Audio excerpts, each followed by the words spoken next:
Hi, my name is Lisette Burgos, but when I'm working, my name is Deputy Burgos. I work for the Crime Prevention Unit, and I wanted to let you know that we're here to serve and protect you. But we also wanted you to know that we're human just like you. We feel, we laugh, we enjoy life just like you, and we want to make sure that we also go home to our families at the end of the day.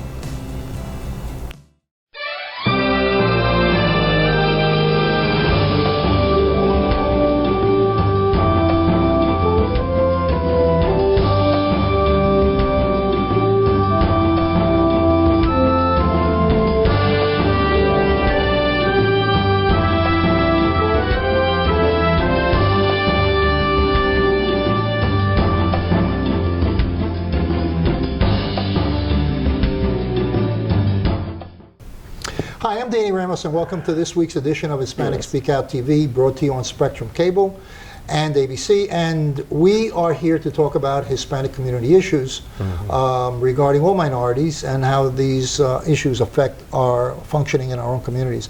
And I'm here with Pastor Demencio Barton. Hi, and guys. he is my compadre in this game that we play here on these discussions. And of course, the major topic is right now the murder of Floyd. Yes, it is. Yes, it is. Yes, Okay, it is. so we want to get into a little bit of that and talk about. We all know that it was proved to be a murder. Yes. Okay. Yes. And there's 3 different counts that he was found guilty of. Yeah, and I mean, really, right now when I look at this whole thing, I cannot see. Okay, I could never see someone saying that it wasn't a murder. I could never see that someone saying it wasn't. I couldn't see that someone would say that that this guy was going to get off. Him and the officers were not guilty. Couldn't see that. You know what I could? You know what the thing that blindsided me about this whole thing is Maxine Waters, and Biden, President Biden, chiming in on an active case while it's being deliberated.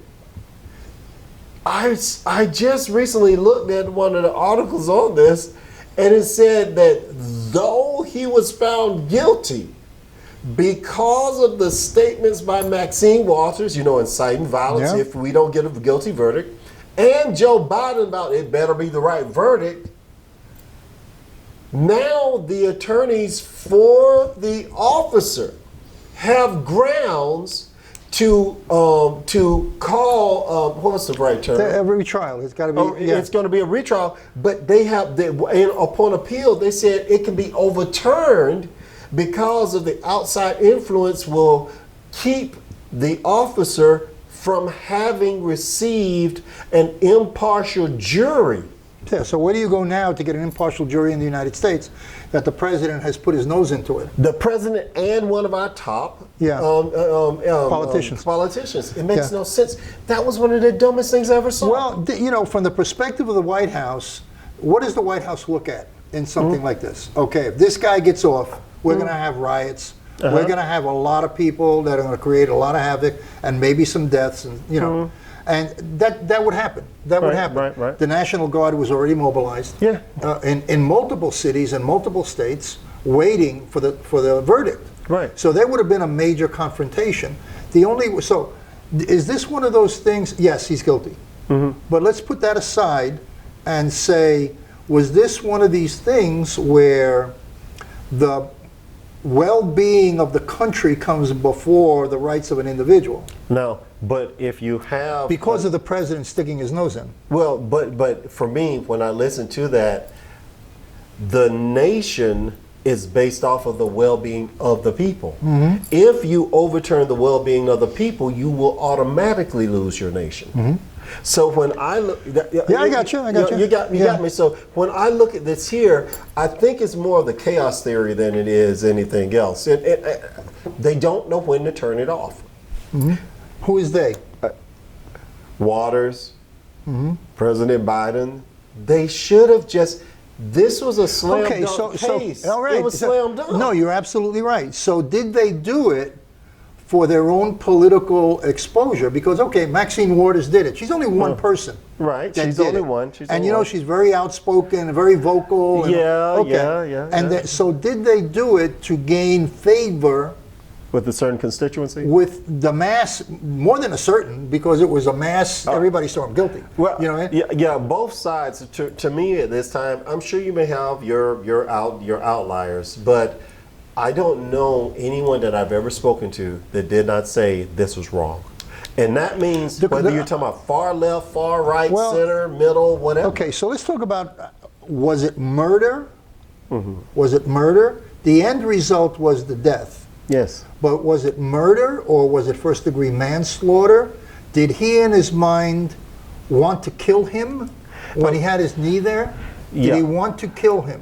Now, I will say Or this did here. he just wanted to punish him excessively and didn't have the judgment of when to stop? I will say this here. When I look at that to me, okay, I am not one of the jurors. Anything that I say is just from looking at it, he caused the death of a man who was already subdued. Okay. No. So, but okay, he caused the death. Is that considered manslaughter, first degree manslaughter? Is that considered a murder? No. Because a murder is usually extremely impulsive or pre-planned.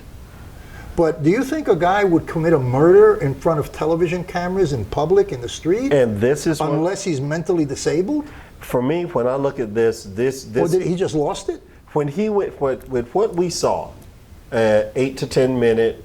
9. They would think we went to 9 minutes. Yeah, 8 to 10, 9 yeah, minutes. Okay, execution. Yeah. I'll use that word, because you had time to back off. Any sensible person would say it within that time. Even if I had got been you. in the You're heat, absolutely right. You're absolutely right. And there were people telling him, you're going to kill him. and they would And he not, didn't listen. And you had the one officer standing in between. You had the other officer, and then you had the one with his knee on his neck. And I saw all of this here, and all I can say is he had time to realize I'm doing something wrong. He had people voicing it. He had the camera footage that says, you know, if this goes through, I'm done. This is why, like, when I first saw this, this is conspiracy theorists or whatever, right? But when I first, when I first saw it, I'm like, this looks like a grade B movie setup. It looks like, cause You're talking about the trial? no, not the trial. I'm talking about what happened last year when the guy was killed. You're talking about the actual occurrence. The actual occurrence seemed like a terrible grade B movie because none of it made any logical sense. Because these are officers. That's why he said that. He may be. I understood that he had a relationship with him They worked at the somewhere same else, club. and they worked at a club, and They maybe worked at they the same clashed, club. and Right. maybe he was punishing him. Yeah, but watch this. I'm just saying. An officer of however many years, right? Other officers, they have their time. They're risking losing everything. Okay, come on. We've seen enough movies to understand if you're going to be a dirty cop, do it where? In public or in private? That's part of the reason why I said this seemed like it never washed with me. I'm more interested, watch this. I am interested in justice being carried forth. And that the crime that was committed being properly resolved in court. I don't want it to be with a lynching party. Hey, I don't want lynching brought back, okay? I don't want any lynchings brought back. That's stupid. Yeah. I don't want mob rule. That's insane. But I do understand there's a certain verdict. But I'm more interested in the why of why this happened. What doesn't make sense to me is, how can you have, if you want to get something to answer for me, why would, I'm assuming, 3 officers, definitely at least one of them Asian looking, I mean, he looked Asian Yeah, looking. he was Asian. Okay, it's like, why would they create in public over a 9-minute or 8 to 10 minute reel for all the world to see, because it was being live shot, what looked to be on film the execution of a black man during a time when all hell is going to break loose and you have all the elections. So what is your theory behind that? I mean, is it just a quirk of fate that these guys did make a B and C movie out of this, or was it predictable? Did they predetermine it?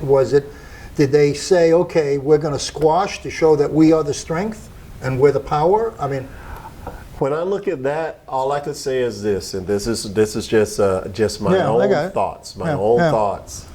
There's stuff that we cannot see going on behind. It's sort of like the stock market. Yeah. Why do things go up and down when it makes no sense that they're going up and down?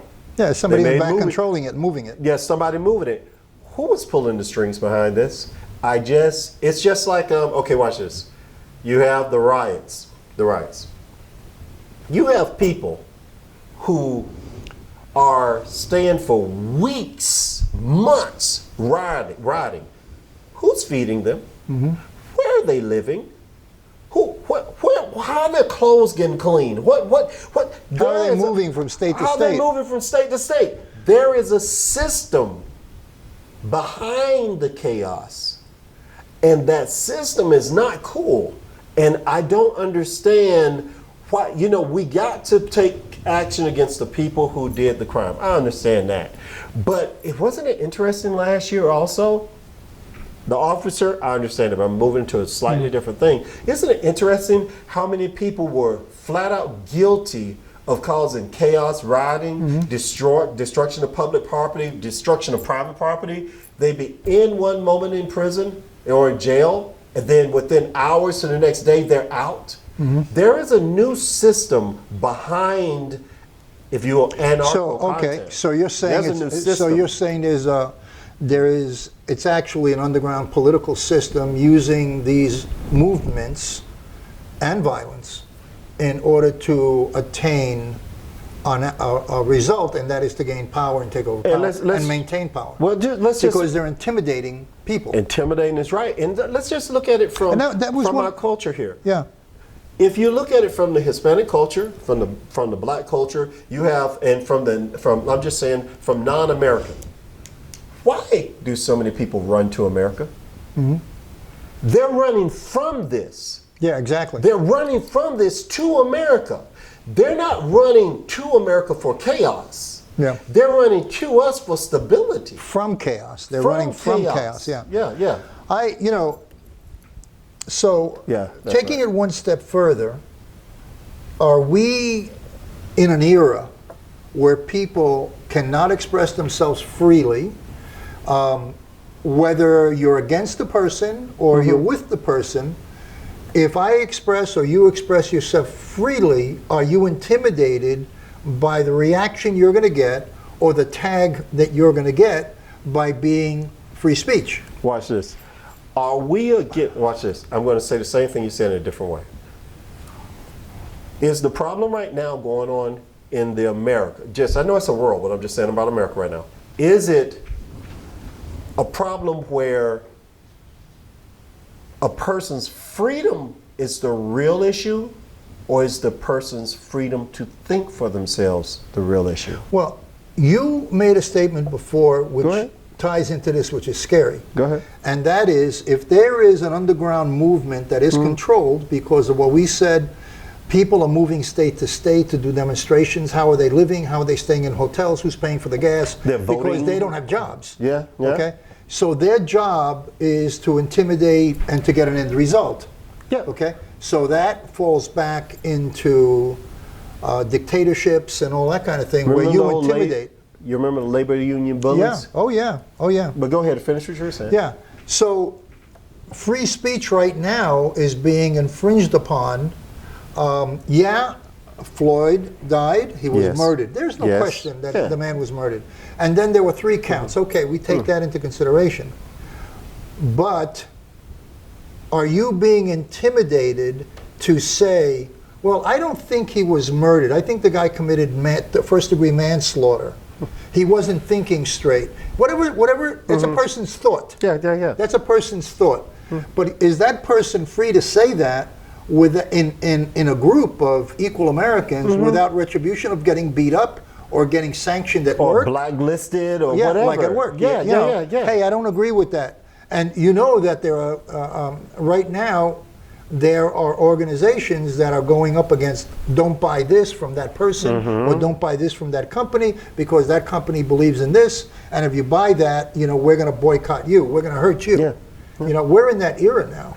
And see, when you look at that, it's something that, okay, it's almost like the bullies wisened up. As long as they were the bullies, I'm talking, it's like, think of it like the bullies when you were a kid. It was only about 3 or 4 of them, if that, and they'll come around and they'll try and bully. But if you really thought about it, there was way more people being bullied than there were bullies, right?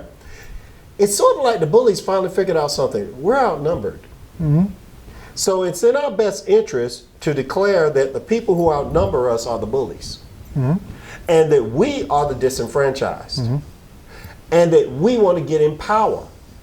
And when we get in power, a bully's going to do like a bully's going to do. It's like a dog going to be a dog. It's going to bark. It's going to pee on the place, whatever. When you look and you see what we're dealing with right now, our words or our descriptors, our definitions were stolen from us. They were flat out stolen from us. Right now, we don't talk in terms of absolutes. Right now, if you look at the dictionary.com and a lot of our dictionaries, the words are, I don't know if it's daily, but weekly, the word definitions are being changed. People, if you got a dictionary from the 90s, the 80s, the 70s, keep it. It's worth money because it's worth money because the words that we used to take for granted, it meant this, no longer mean it in this, I won't call it pluralistic, but it's this society, this amorphic is a better word, society where whoever's in power redefines things to keep them in power. Whoever, like watch this here, someone coming up to an older person, first it was disrespectful, sitting in a restaurant, no matter what the ethnicity, and saying, you say this or else. You agree with us or else. During my time, this isn't a long time ago, we would have been like, are you out your mind? You're showing disrespect to that grandpa? What's the matter with you? They're like, I have a right to do them like that because somebody treated somebody bad. You don't know. Their people may have been the ones that were done over the Underground Railroad freeing slaves. But you feel like you have a right. And watch this here. It's amazing to me how a person can use injustice to be unjust. That's a good one. That's a good one. That's what's happening. That's what's happening. That's what's happening because they're using injustice to intimidate people to behave the way they want them to behave. There's this old cartoon, right? There's this old Christian cartoon. It was so funny. It was about prairie dogs. And you had this whole storyline, which is what we're living. It was this whole storyline about this one little kid goes into the store and the clerk behind the counter who owns the store wants to sell him some candy. The kid wants some candy, but the clerk walks off. And the kid puts the money on the counter, but pushes it over, and it's out of view, but it's there. The clerk comes back and he said, "Wait a minute, that kid robbed me." And then he said, "Wait a minute, I've been waiting for this day because he robbed me. I'm going to go rob Elroy." He steals somebody's yacht. You know, and you have this whole society going out of whack because one person did something to another one, and then they use that to justify why they go and do it to another person. We're in the middle of a real social upheaval where we're redefining the Constitution. There are people that want to redefine a person's rights. Yes. That, you know, the concept of, okay, you can't yell fire in a theater. We understand that, okay? But you also can't yell discrimination against a person that you don't know if they discriminated. You don't know if they're guilty or not. Maybe, maybe not. You know? So you can't make examples of people. Okay, so let's go back. We had discrimination, we had lynchings, we had all of that stuff in the history of the United States. There's no question about that. And it's bad. Yeah. You know, Thomas Jefferson had slaves. So do people today have the right to put that on the back of people who did not live there? And they consider that we're all immigrants. So okay, a white guy is coming in, and he comes in 1920 from Germany or from Europe or from England, okay, and he's an immigrant that came here in 1920. He didn't know anything about that. And his people didn't either. His people didn't either. So he's being saddled with that weight and identified with that weight when he had nothing to do with it. And okay, I got to ask you. Okay, now watch this. Okay. So how do you feel about that? Okay, I'm going to tell you this. Okay, give you a concept. Okay, now and now listen. Don't start hating. I'm just giving a concept. I never hate. A concept. Not hate you, makes me think. Okay, now watch this here. We like to start with the slave part. How about let's start with the natives. Okay, I got it in my family. You know, I'm Native American and all that stuff. Okay, let's start with them. How much do you pay back the Native Americans to justify what was taken? You want to know something, and this is something you brought up something timely. Go ahead. I was listening to NPR radio, and they were interviewing a Native American, and that Native American wants all the land back of the United States. No, that's what I was going to get to right there. The only way is to return all the minerals, return all of the wood, and move out. Turn all of and put everything the way it was, and then leave. Now, who's going to do that? Every person who's no longer a slave in America isn't going to do that. Everybody who's come here seeking a better life isn't going to do that. Everybody who came here and took it, their ancestors took it, and they've had and not had, and they're wherever they are in life right now. They're not. They may empathize with you, but they, in their heart, do they really want to give back the whole nation to you? Nobody's going to give it back. And watch this here. And if they did, what are you going to do? Somebody else is going to take it from you.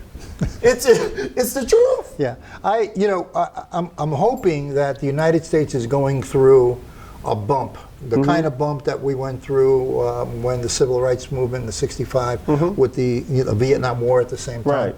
It's a bump of a realignment of the country, and then after that extreme push out, then you go back and you fall into a more comfortable place where you've made adjustments.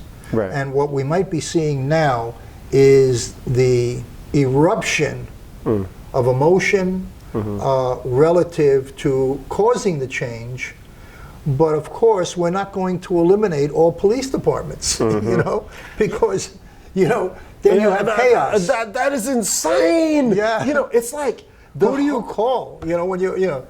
Right. And okay, so let's say 1 out of 200 cops are corrupt. Let's say 1. Yeah. But the 199 are out there doing a job. And that's what keeps the peace. And you know what? Anyway, I was thinking about what you were saying, and it's like, where do you draw the line? Where do you draw the line? Like, you have people, and they're looking and they're saying, no justice, no peace. Now, I would give it to them, if you don't KNOW justice, then you don't KNOW peace, and there will be NO peace. They're saying NO justice, NO peace. Their very actions show that they don't KNOW know what justice is, because they're being unjust to their neighbors and people around them. But that's not what they're being taught. They're being taught by your underground movement, whoever they are, okay, that there's new justice, and justice means attack. And you know what that really means? Barbarian rule. Yeah. It's barbarians. Yeah.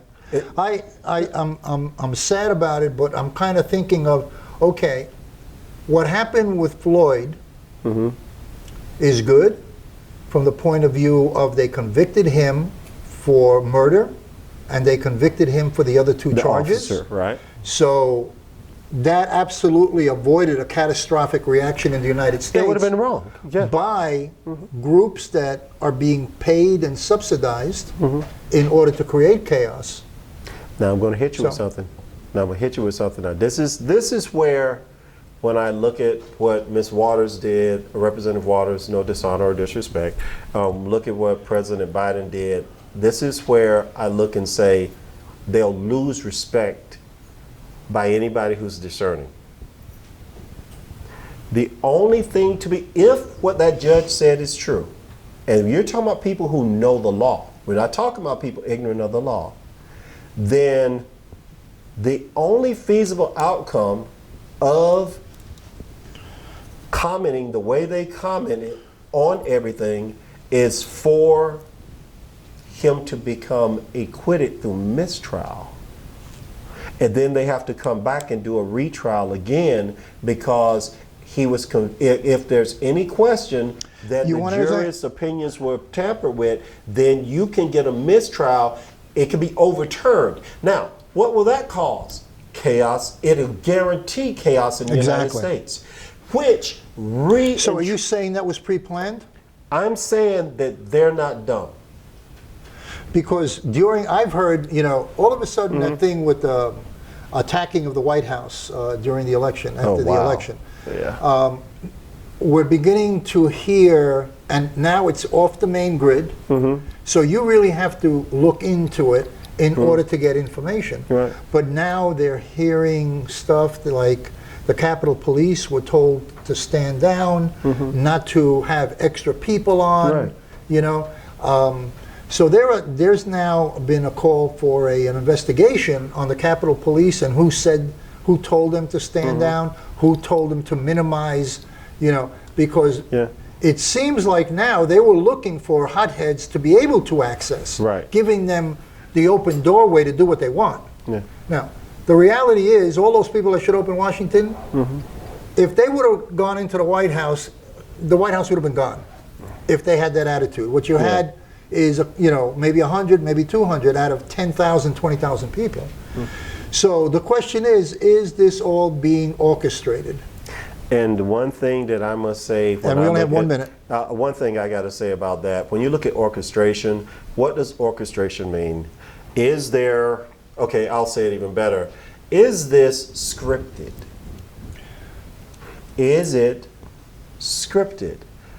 And all I can say is this: if it walks like a duck and quacks like a duck. In other words, what you're saying is, why did Building 7 in the World Trade Center go down when nothing ever hit it?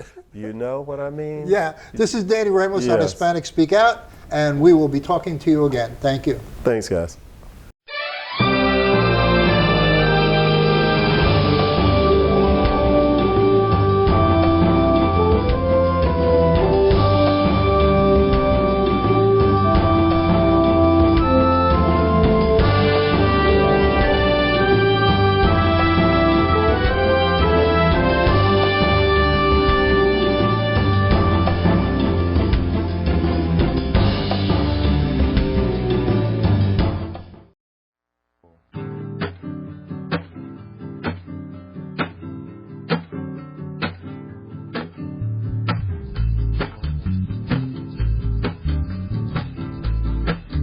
Hi, my name is Leticia Miller and I'm your Latina Role Model TV host. And I'm looking for Latina role models. It could be you, it could be your friend, it could be your coworker, it could be your neighbor. So if you know anyone, please reach out so we can make that connection.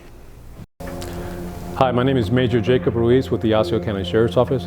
I began my career in law enforcement in 1999. I really got into law enforcement to help people. I really felt I had that servant's heart that is required to get into this field. As I've progressed through my law enforcement career, I've seen the importance of adding value to people and working together with the community. Whether it is a small problem to someone, like a missing dog or something like that, or even the most critical, important problems. Hi, my name is Captain Dan Marquardt of the Osceola County Sheriff's Office. I started my law enforcement career 19 years ago because I had a passion to serve, which was instilled in me by my pop. He immigrated from Cuba in 1962 to the United States. And after being the first generation of my family born in the United States, I knew it was my duty to serve the country and the nation that has given so much to my family. My pop's greatest dream in his life was to be an American. And today I fulfill that dream and live that dream every day, and I know he looks down with pride, love, and admiration. As a law enforcement officer, when I see the disparities that go on throughout the nation, it brings hurt to my heart, as it should all of us. But today I can tell you, with steadfast resolve, the Osceola County Sheriff's Office is a reformer. We are here to make sure we are partners with the community. We are here to help the community. And more than anything, we're here to make sure people's lives are better.